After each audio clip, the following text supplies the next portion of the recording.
I mentioned that I've applied this formula for success that I learned during my bodybuilding competition, applied that to everything else that I did, my relationship with Caitlin, my sales career, school, building businesses, everything that I've ever set out to do. These things apply no matter what. So here's the thing. I'm going to show you this. None of it is going to be groundbreaking. You're going to go, oh yeah, like that all makes a lot of sense. It probably has never been packaged in this way before for you. And once again, it's going to be all stuff that you already know. But the key is, like, if we already know it, then why can't we actually follow through on it, right? So who's ready to learn the formula for success? All right. So there's five steps. The first one is to have a plan.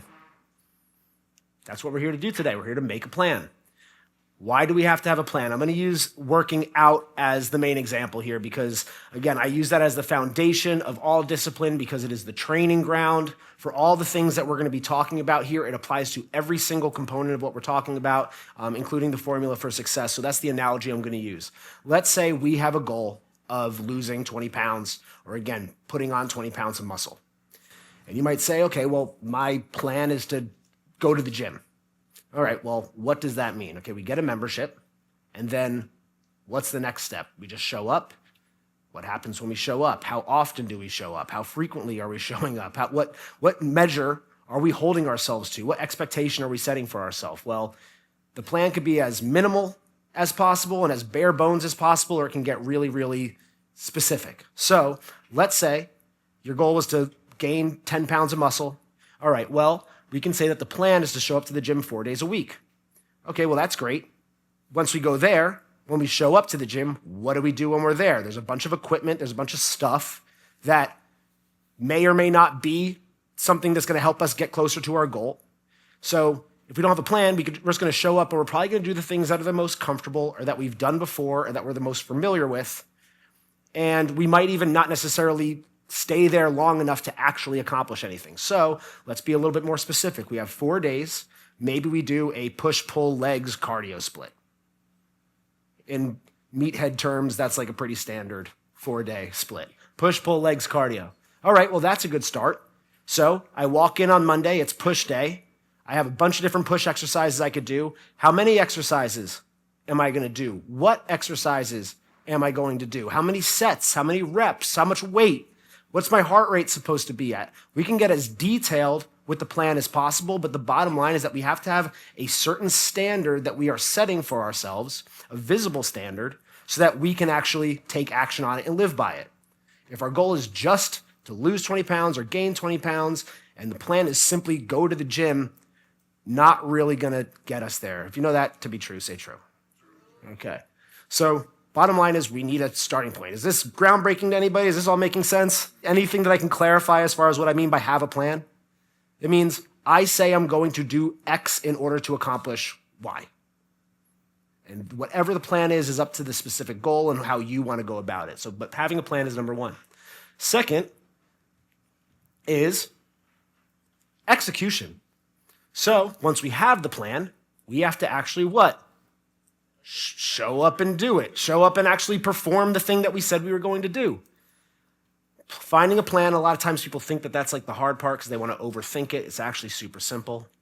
Execution, we can hem and haw all day about am I doing this right or not. You can probably kind of figure it out on your own. Again, if we're using the example of a gym, we got that push-pull legs cardio split. That means I show up. I am fully present doing the thing that I'm doing right now. I'm not worrying about the past and the last time that I tried to lose weight and it didn't work. I'm not worried about the future and rushing to the outcome. That's how we get lost. It's about being present, being right now in the moment, focusing on the task at hand, not making excuses. Some days we're going to have all the energy in the world. Some days we're going to be dragging ass. That's expected. The point is, are you doing the thing that you said you were going to do? If you're doing the right thing right now, then you are always doing the right thing. Am I present? Am I bringing the right level of intentionality? Am I bringing all the intensity that I can? Not as much as you had yesterday, or as much as you had the day before, or as much as you have on your best day, but are you bringing all the energy to it that you have right now? Fully focused, fully present. Is that all making sense? Okay. Have I lost anybody yet? Do we agree that these two steps are kind of important to accomplishing anything in our life? Okay, so where do you think we go from here? Does anybody have a guess in terms of what the next step is in the process?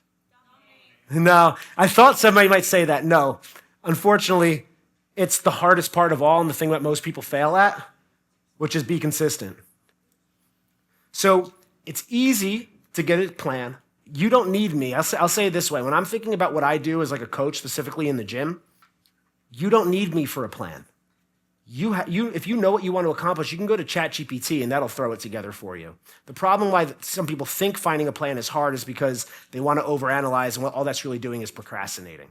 So the plan is a no-brainer. A plan is actually really simple no matter what it is that you want to accomplish. Whether it's making cookies or gaining 20 pounds of muscle, it's just a recipe. You can find 1,000 different recipes that'll all get you to a similar end goal. Execution, you might go, well, once I have the plan, I don't know how to perform these exercises. You could figure that out on your own. Trial and error, YouTube videos, Instagram. There's plenty of ways that you'll be able to figure out how to execute effectively. I believe that I'm pretty good at putting a plan together. I think I'm exceptional at execution and helping people. Who's here has worked out with me? Am I a stickler for form? Yes. Because that is executing in the moment. That is understanding what are we doing in this moment? What are we trying to accomplish?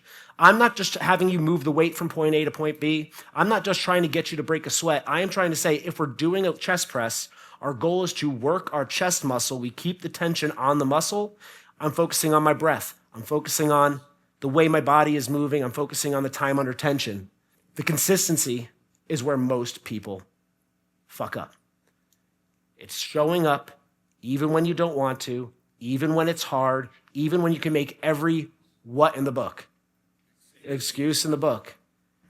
It's consistently doing it no matter the fuck what.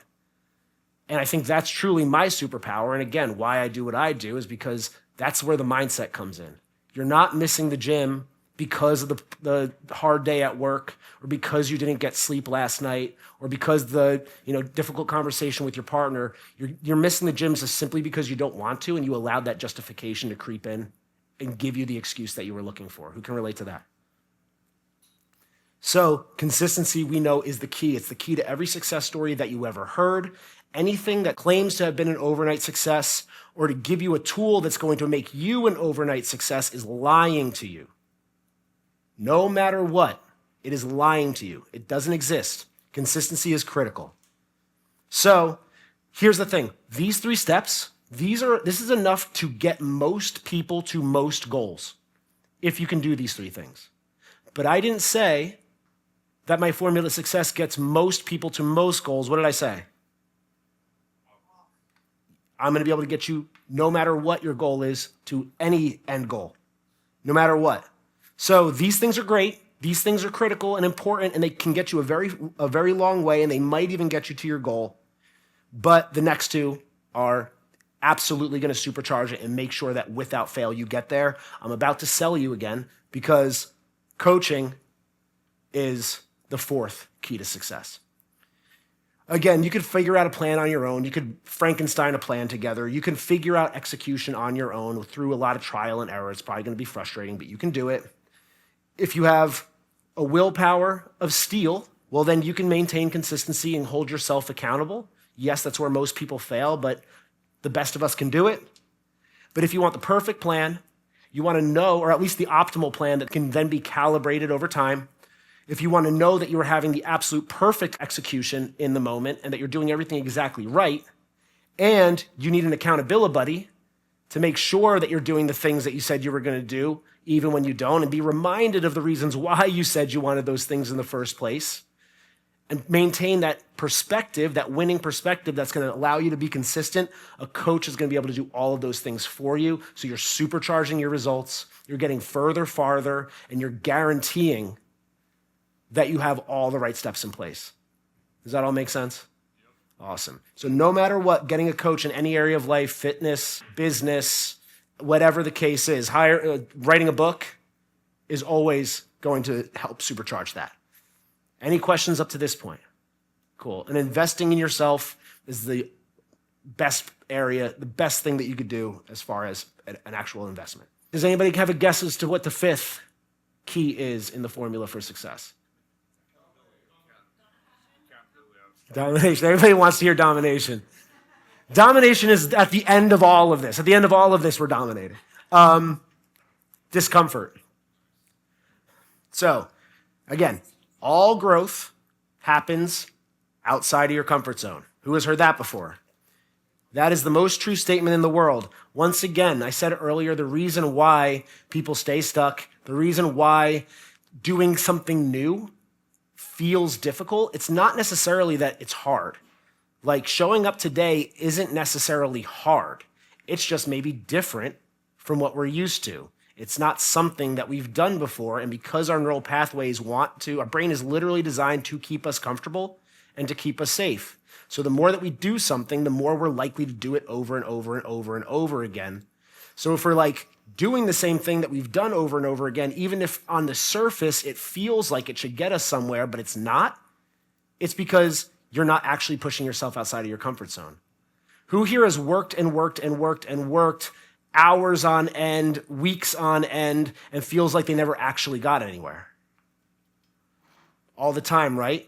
Chances are you were probably working really hard, but you weren't actually getting uncomfortable. You found some sort of like comfort or peace or safety in doing a lot of work because it made you think that you were going to get an outcome. But it doesn't come from that. It comes from actually pushing yourself, doing something new, not necessarily doing more.